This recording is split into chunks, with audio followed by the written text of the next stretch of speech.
কেয়া আক্তার পায়েল ওরফে কেয়া পায়েল নামে বেশি পরিচিত একজন বাংলাদেশি চলচ্চিত্র, টেলিভিশন অভিনেত্রী এবং মডেল।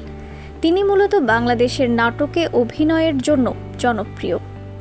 অভিনেত্রীর পাশাপাশি কেয়া পায়েল হলেন একজন ইউটিউবার এবং টিকটক তারকা, যিনি ছোট প্রযোজ্য নামক টিভি সিরিয়ালের মাধ্যমে আত্মপ্রকাশ করেছিলেন। এছাড়াও ইন্দুবালা চলচ্চিত্রে প্রধান অভিনেত্রী হিসেবে অভিনয় করতে দেখা যায় তাকে। অভিনয় ছাড়াও বেশ কয়েকটি টিভি বিজ্ঞাপনেও কাজ করতে দেখা গেছে কেয়া পায়েলকে। কেয়া পায়েল ময়মনসিংহের একটি মধ্যবিত্ত পরিবারে জন্মগ্রহণ করেন। বর্তমানে তিনি বাংলাদেশের রাজধানী ঢাকায় বসবাস করছেন।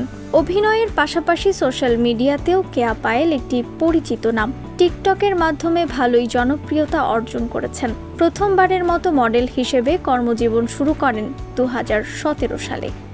সাম্প্রতিক সময়ে বাংলা নাটকে যে কজন তরুণ অভিনেত্রী তুমুল আলোচনায় আছেন, তাদের মধ্যে অন্যতম একজন হলেন কেয়া আক্তার পায়েল ওরফে কেয়া পায়েল। কেয়া পায়েল পায়েলিয়া পায়েল নামেও সুপরিচিত। সাবলীল অভিনয়ের পাশাপাশি নজরকাড়া এক্সপ্রেশন, আকর্ষণীয় বাংলা উচ্চারণ, চালচলন, সুললিত কণ্ঠ এবং সুমিষ্ট হাসির কারণে খুব অল্প সময়ের মধ্যে লক্ষ লক্ষ মানুষের মনে জায়গা করে নিয়েছেন। এখনও পর্যন্ত কেয়া পায়েল প্রায় 25টি ব্র্যান্ডের বিজ্ঞাপনে মডেল হিসেবে কাজ করেছেন। অভিনয় করেছেন 50টি একক নাটকে।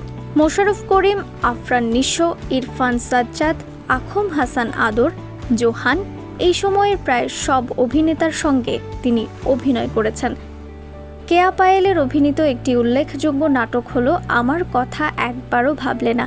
এছাড়াও মাগো আমি বিদেশ যাব নাটকেও বেশ ভালো অভিনয় করেছেন এবং এই নাটকে তার বিপরীতে অভিনয় করেছেন শামীম হাসান সরকার।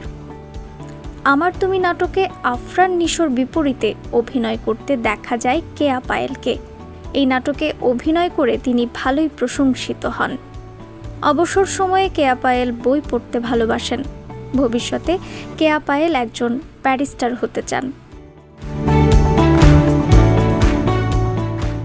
রিফাত আরা ইসলাম, জনসংবাদ, ডেস্ক রিপোর্ট।